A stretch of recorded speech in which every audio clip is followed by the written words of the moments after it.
Bonjour à tous, bienvenue à cette deuxième session, deuxième table ronde en fait, sur la réalité augmentée. Euh, je vais le dire à la Nelson, Augmented Reality, ou AR en anglais, et réalité virtuelle, donc VR, Virtual Reality. Euh, je suppose que la plupart d'entre vous ont déjà eu affaire à ce genre de technologie. Euh, je veux louer une maison et plutôt que voir la photo de la maison simplement ou le plan de la maison, ben, je peux me balader dans la maison de manière virtuelle et voir exactement ce que ça va donner pour mes vacances. Ou alors j'achète une cuisine, j'achète un fauteuil et je peux les configurer quelque part en direct, voir le produit qui évolue avec mes configurations. Et puis je peux les voir dans leur environnement, donc ma nouvelle cuisine dans la pièce. Donc voilà, c'est une technologie finalement assez connue et le grand public peut sans doute se dire que ce sont un peu des gadgets. Ce qu'on va essayer de montrer aujourd'hui, c'est que dans l'entreprise, si c'est utilisé de manière judicieuse, ben, la valeur ajoutée pour l'entreprise et au niveau commercial est fortement importante. Alors, on a à distance Philippe de Schrader. Bonjour Philippe. Bonjour, Philippe. Qui va un peu nous raconter le projet. Mais peut-être, on a aussi Olivier avec nous, qui est un expert Delaware sur le sujet. Olivier, peut-être, moi j'étais un peu général, mais peut-être que tu peux nous expliquer un tout petit peu plus en détail c'est quoi la technologie donc de la réalité augmentée et la réalité virtuelle. Oui, tout à fait. C'est une problématique qu'on a souvent en fait chez nos clients industriels qui veulent vendre des produits que le client en fait ne peut pas voir finis. Soit parce qu'ils sont encore en phase de conception, pas encore sortis des usines, ou volumineux et on ne peut pas les mettre dans un coffre pour les montrer au client, ou parfois en fait c'est pas facile de les voir en situation réelle. On a un cas concret aujourd'hui pour Schrader, représenté par Philippe. Donc Schrader qui produit des luminaires. Évidemment, prendre un luminaire, le mettre dans son coffre pour le montrer à un client, c'est pas possible. Et bien souvent aussi, ces luminaires sont accrochés à une façade à 4 ou 5 mètres de hauteur. Et donc, c'est difficile de se rendre compte de ce que va donner le résultat final dans une situation réelle. Donc, c'est là que les technologies de VR ou AR rentrent en compte et permettent finalement de rapprocher le client et les produits et de se projeter en situation réelle. Alors, quelques définitions. Donc, ce qu'on utilise souvent, donc la réalité augmentée, c'est une superposition d'images virtuelles à la réalité. Donc, c'est des images qui sont calculées par des logiciels. Ça peut être soit on fait des objets 2D ou 3D. Et comme équipement, on va utiliser principalement des tablettes ou des smartphones sur lesquels on va faire tourner un programme. Et à partir de là, on va pouvoir jouer avec des objets de réalité augmentée ou des lunettes spécifiques. Les plus connues sont le Google Glass. Et maintenant, si on achète une Mercedes, Mercedes a intégré par exemple le concept de réalité augmentée dans ses véhicules et pour la navigation, en fait, utilise pleinement cette technologie. Euh, Par contre, j'ai encore quelque chose à dire sur la réalité virtuelle. Donc la réalité virtuelle, là, on va simuler finalement un utilisateur physique dans un environnement qui est artificiellement généré par des logiciels. Et la réalité virtuelle permet de créer un environnement dans lequel l'utilisateur va pouvoir interagir. Donc là, si on regarde les équipements utilisés, ben, on a tout ce qui est... Là, on va principalement utiliser des lunettes pour immerger l'utilisateur. Une des lunettes les plus connues, c'est une boîte en carton finalement dans laquelle on va mettre son smartphone. Donc il y a trois types de lunettes possibles. Premièrement, les lunettes dans lesquelles on va insérer un smartphone. Et c'est leur smartphone qui va jouer la réalité virtuelle. Ou ensuite, on a des lunettes qu'on pourra raccorder sur un ordinateur. Et là, on a un petit manque d'autonomie parce que finalement, c'est l'ordinateur qui calcule la réalité virtuelle et la projette dans un écran qui est dans les lunettes. Et finalement, on a des lunettes qui sont 100% autonomes avec lesquelles on peut se promener. Et maintenant, on a même des commandes en fait qui servent justement à se déplacer dans cette réalité virtuelle. Oui. C'est intéressant. Et finalement, chez Schrader, Philippe, vous aviez exactement ce genre de besoin, si j'ai bien compris. Mais peut-être, avant de commencer, je vais faire un petit jeu de mots. Est-ce que tu peux nous éclairer sur la société Schrader? Alors bonjour Olivier, bonjour Vincent, bonjour à tous et toutes. Alors oui, en fait, nous sommes un des leaders mondiaux de l'éclairage extérieur. Et, on peut dire en effet que Schrader illumine les cinq continents et je dirais fort de nos 2600 collaborateurs. On est présent au travers à peu près de 70 pays. Alors, vous l'aurez compris à mon accent, Schrader est en fait une société d'origine belge. Alors, chose, je pense, très importante à noter et à indiquer aux personnes, c'est que nous pensons en effet que l'éclairage, le domaine de l'éclairage peut avoir un impact plus que positif sur la vie des gens, leur quotidien, et que c'est quelque chose qui va transformer les villes, les espaces publics. Alors, on fournit je dirais un certain nombre de solutions assez variées, tant pour l'éclairage routier ou les tunnels, je pense que tout le monde connaît assez bien. Aussi pour le domaine de l'industrie, le domaine du sport, par exemple, on a fourni de l'équipement, des solutions pour les Jeux Olympiques, les stades de football pour la Coupe du Monde. Plus classiquement aussi de l'illumination de bâtiments, donc par exemple à Paris, le marché Saint-Germain ou la rue de Rivoli, ou encore des monuments historiques comme le Colisée. Donc ces dernières années sont aussi apparus ce qu'on appelle les smart cities, donc des villes intelligentes, où on voit donc à ce moment-là apparaître aussi des luminaires intelligents et connectés. Donc là, on touche directement à la vie quotidienne. Il y a l'amélioration, je dirais, du confort et des déplacements ou des loisirs des personnes. Alors ça, ce sont quand même des aspects auxquels les clients sont de plus en plus attentifs. Donc on est bien au-delà d'un simple aspect technique ou pratique du produit. Nos produits sont eux très hautement configurables et forcément l'aspect esthétique aujourd'hui n'est plus à négliger. Donc on est assez loin quand même de la fameuse boîte de chaussures qu'on pouvait trouver au-dessus d'un poteau. Donc il est impératif que le client puisse s'imaginer comment un de nos produits va s'intégrer dans son environnement, comment cela va être dans son projet. Alors, comme l'a expliqué Olivier, il y a une différence en effet entre voir un luminaire dans un showroom, un présentoir, et le voir en situation réelle. Donc, c'est d'autant plus vrai dans le cas d'un lancement d'un nouveau produit que le client ne peut pas encore voir. Alors, on avait un cas très particulier, je dirais, et pratique, qui était le lancement de notre produit Flexia. Alors, comme son nom l'indique, le Flexia, c'est une plateforme d'éclairage flexible et modulaire qui offre aussi un design unique et esthétique en même temps que toute une série, je dirais une technologie de pointe et de série d'options. Donc pour ce lancement qui coïncidait avec une des plus grandes foires de l'éclairage, on voulait trouver une manière innovante, je dirais inspirante aussi, de proposer le produit à nos clients. Alors on avait identifié deux besoins, de permettre aux clients donc, de configurer notre produit et de le mettre en situation réelle, et ensuite lui permettre aussi de vivre une situation immersive, donc pouvoir se projeter, on va dire ça comme ça, avec l'idée aussi d'utiliser cette dernière aussi dans le cadre d'un salon ou d'autres événements qui seraient à venir. Merci, merci Philippe. Et donc c'est là, si je comprends bien, que vous avez fait appel à Delaware. Olivier, est-ce que tu peux nous résumer un peu les solutions que tu as imaginées et mises en place? Comme l'a dit Philippe, il y avait deux besoins vraiment distincts. Donc on a utilisé en fait deux applications différentes. Donc une première application qui permet de faire tourner un configurateur. Donc on configure finalement son luminaire Flexia sur une application. Et en fait, si le device supporte la réalité augmentée, on permet aussi de pouvoir placer en fait le device configuré directement dans un environnement de réalité augmentée. Oui. Et pour le deuxième besoin, en fait, la foire et les salons, là, nous sommes partis vers une réalité virtuelle en reproduisant finalement un paysage urbain qui est soit une ville, enfin soit une rue, soit une place, et d'immerger finalement l'utilisateur dans un environnement avec les luminaires qu'il a choisi avant. Philippe, peut-être ce serait bien du coup de nous présenter un peu les applications d'un point de vue métier. Alors, en fait, on peut même parler de trois applications que l'on a conçues avec Delaware.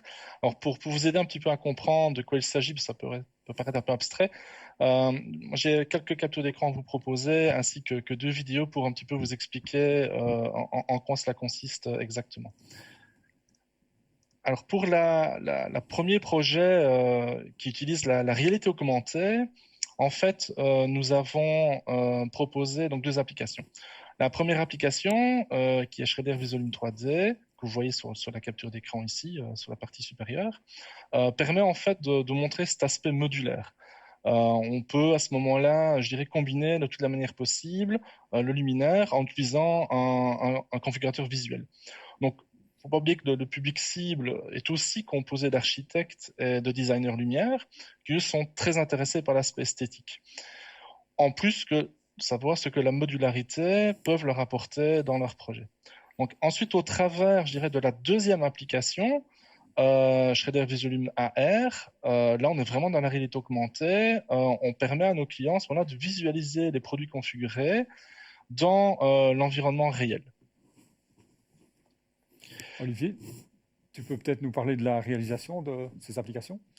Oui, tout à fait. Alors pour faire ces deux applications, nous avons utilisé un framework qui s'appelle Unity, en fait, qui permet de produire une application et cette application soit disponible et sur iOS et en Android. Donc en fait, les principaux utilisateurs de ce configurateur sont des architectes.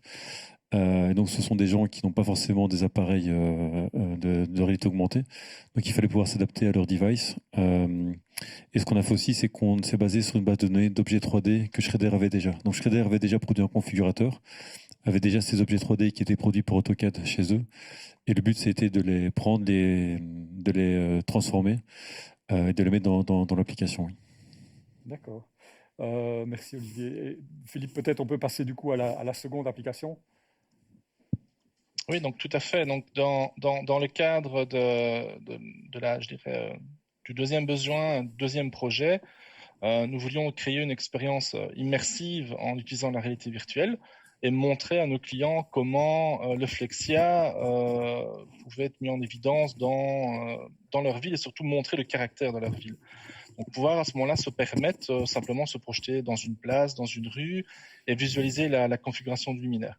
Donc je dois vous avouer que c'est une expérience assez troublante, je dirais même bluffante. Mais l'objectif, forcément, était d'utiliser sur les foires et les salons, ainsi qu'en visite clientèle.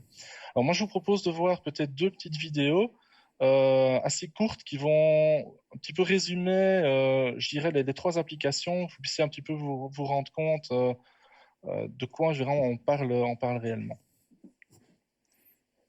Donc dans la première vidéo, on parle ici de réalité augmentée, donc c'est les deux premières applications. Vous allez pouvoir avoir une petite aperçu du showroom, vous donner une petite idée en fait des luminaires et de notre Flexia. Alors, vous allez voir qu'en fait ici on a l'expérience sur tablette, donc c'est assez facile de configurer, c'est assez intuitif. On peut choisir les différents composants qui vont, je dirais, aller dans la configuration du client, et puis alors via la deuxième application, on peut à ce moment-là projeter la configuration dans l'environnement réel. C'est vrai que c'est notre environnement showroom, mais vous pouvez facilement imaginer que vous faites ça au sein d'une rue. Vous pouvez changer les couleurs, changer tous différents types d'options, exporter, je dirais, la configuration en question et pouvoir en bénéficier par la suite.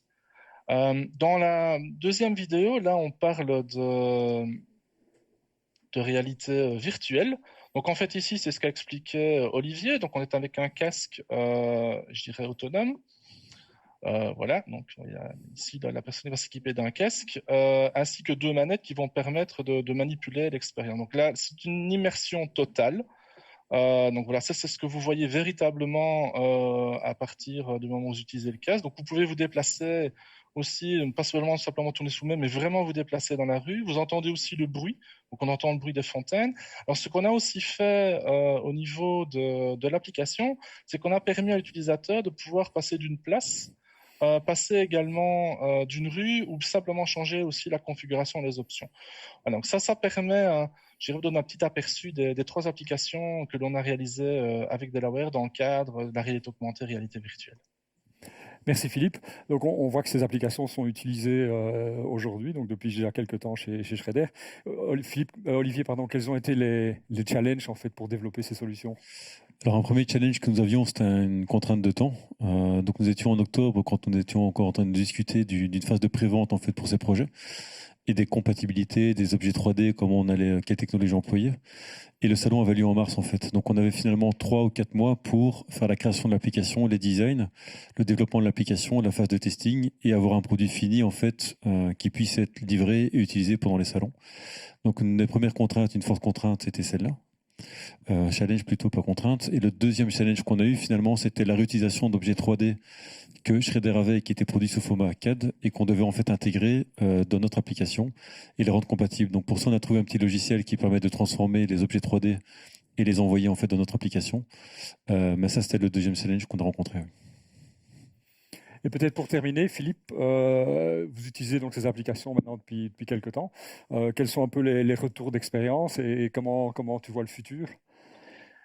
Alors, pour les retours et le futur, je dirais sans vraiment surprendre personne, hein, la première question de nos vendeurs a été de savoir quand on pourrait disposer d'autres produits à configurer, autres que le Flexia. Donc, l'objectif du premier projet, donc je le rappelle, était le lancement commercial du Flexia, et c'est pourquoi on s'est vraiment attelé à travailler sur ce produit-là.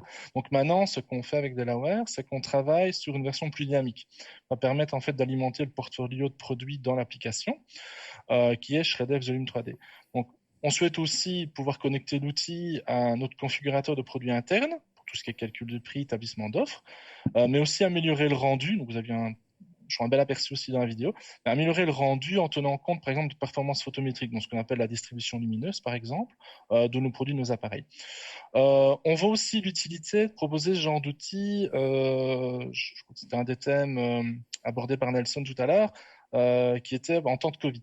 Donc ici, voilà, c'est un outil qui est facilement téléchargeable, installable par tout un chacun, surtout que si les déplacements sont limités et que les visites clients sont fortement réduites. Donc ça s'inscrit tout à fait aussi pleinement, je dirais, dans la stratégie digitale de la société. Au niveau de la réalité virtuelle, le contexte est un peu différent parce que les casques, c'est surtout des choses qu'on peut prendre aussi en visite clientèle ou bien qu'on utilise en salon. On a déjà eu des retours, malgré la période de Covid, pas de coronavirus, par un certain nombre de pays comme les Pays-Bas, l'Allemagne ou même l'Australie, qui trouvaient l'expérience assez bluffante et intéressante. Et d'autres pays sont en passe pour l'instant de l'utiliser, et on est en train en fait de faire une mise à jour pour pouvoir utiliser la dernière version du matériel, donc leur permet d'avoir encore une meilleure expérience, je dirais, de cet environnement Flexia. Merci Philippe. On voit donc une belle réussite. Il nous reste encore quelques minutes. Si certaines personnes ont des questions, n'hésitez pas à les envoyer. On pourra les poser soit à Olivier, soit à Philippe. Mais donc, si je résume un peu ce qu'on a vu jusqu'à présent, c'est que finalement, ce qu'on a un peu comme on a dit au début, c'est que si ce genre d'outil, s'il est bien utilisé dans le milieu de l'entreprise, le potentiel est énorme, et entre autres le potentiel d'aider dans le processus de vente et de convaincre les clients. Peut-être une question à ce niveau-là, Philippe. Je suis loin d'être un spécialiste dans le domaine. Si je suis un commercial qui va sur une foire, qui va chez un client, ces systèmes sont faciles à installer. Je peux rapidement le faire utiliser par mon client sans que ça soit trop compliqué finalement. Philippe? Oui, pardon? Ah, tu ne l'as pas entendu? Non, tu peux juste répéter, s'il te plaît. Ah, désolé. Je disais peut-être une question. Si je suis quelqu'un au niveau commercial et que je suis à une foire, je dois m'installer à une foire ou je dois aller chez un client, c'est assez facile de mettre en place les outils, de les utiliser et de faire utiliser mon client. Je ne dois pas être un expert en informatique. Alors non, du tout. Donc en fait, les applications pour par exemple la réalité augmentée sont disponibles sur l'Apple Store ou Google Store. Donc je dirais, voilà, tout le monde s'est installé Facebook sur sa tablette ou son téléphone mobile. Donc c'est pas plus difficile que ça, c'est une installation classique. La prise en main, vous avez pu voir aussi, c'est graphique, enfin je dirais c'est visuel. Donc là aussi, je dirais plutôt intuitif. Et pour la partie réalité virtuelle, on a simplement édité un petit manuel assez court qui explique plus finalement comment configurer je dirais le matériel des lunettes, que d'utiliser l'expérience qui elle aussi est assez intuitive, puisqu'on dispose de sa tablette virtuelle, et je dirais de ces mains virtuelles où on a juste un menu assez simple à utiliser. Donc non, je pense que c'est assez... toutes les installations en période de Covid, par exemple, les gens, on n'a pas fait de la visite dans les sociétés ou autres, tout s'est fait à distance et les gens ont vraiment pu tout faire eux-mêmes sans aucune difficulté. Donc c'est assez intuitif. Ce que j'ai compris dans une discussion précédente, c'est que le plus compliqué, c'est de trouver les équipements. Ça a tellement de succès que c'est pas évident dans chaque pays de s'approvisionner. Alors oui, voilà. Aujourd'hui, les équipements, notamment donc matériel Oculus, donc qui sert pour la réalité virtuelle, est en rupture de stock, oui. Même chez Amazon, par D'accord. exemple. Voilà. Je ne sais pas s'il y a d'autres questions. C'est le moment en tout cas de les poser si vous en avez. Sinon, merci pour votre attention et rendez-vous à la prochaine session.